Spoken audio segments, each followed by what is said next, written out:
ده السلام عليكم ورحمة الله وبركاته. ده باب الشقة، طبعا باب محترم جدا. وهنا ده مدخل الصالة، طبعا أنوار سقف، أنوار خفية والنور العادي. طبعا هنا الأول كده في الصالة دي في مروحة وشيبة جديدة ستاند، وفي طبعا ترابيزتين هما اللي يحبوا يخلوهم في الصالة يحب يخلوهم في الصالة براحته. طبعا تشطيب زي ما انتم شايفين، تشطيب سوبر لوكس. وعندك ديت طقم انتريه، طقم انتريه اسيوطي طبعا عملي جدا. ودي البلكونة، ده طقم انتريه، طقم انتريه حاجة محترمة. وطبعا تلفزيون شغال شاشة، وطبعا فيه بلكونة والأوميتال، وفيه من البلكونة فيه بلكونة تانية برضه هي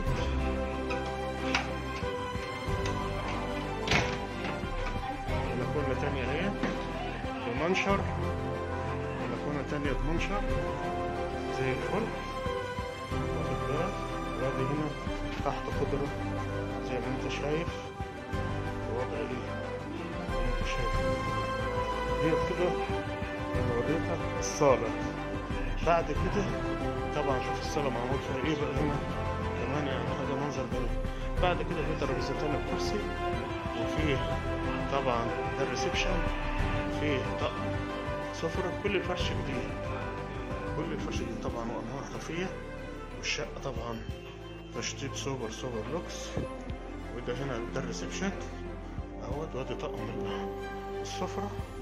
خش كده على المطبخ، طبعا ادي المطبخ.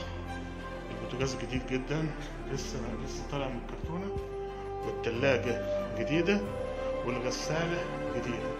وادي المطبخ خشب 160 حاجة في منتهى الجمال. وادي الحوض بتاع المطبخ، وفي شفاط كمان في المطبخ، حاجة محترمة جدا. ولو دخلنا كمان بقى بصينا في الحمام، طبعا الحمام له كابينة للدش والقعدة.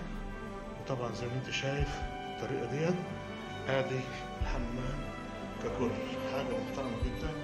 وفي لمبات ليد، واخد بالك نور هادي زي ما انت عايز، ونور عالي، وحاجة محترمة.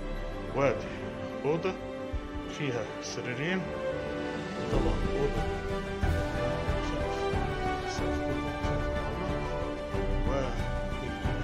وتكييف وفيها طبعا سريرين متر، وفيها طبعا دولاب تلات غرف، دولاب تلات غرف. وطبعا كمان كل باب أوضة ليه مفتاحين زي باب الشمس. وادي الأوضة التانية اهيت، وادي الأوضة التانية فيها سرير، فيها برضه سريرين، وفيها دور مخزن من فوق.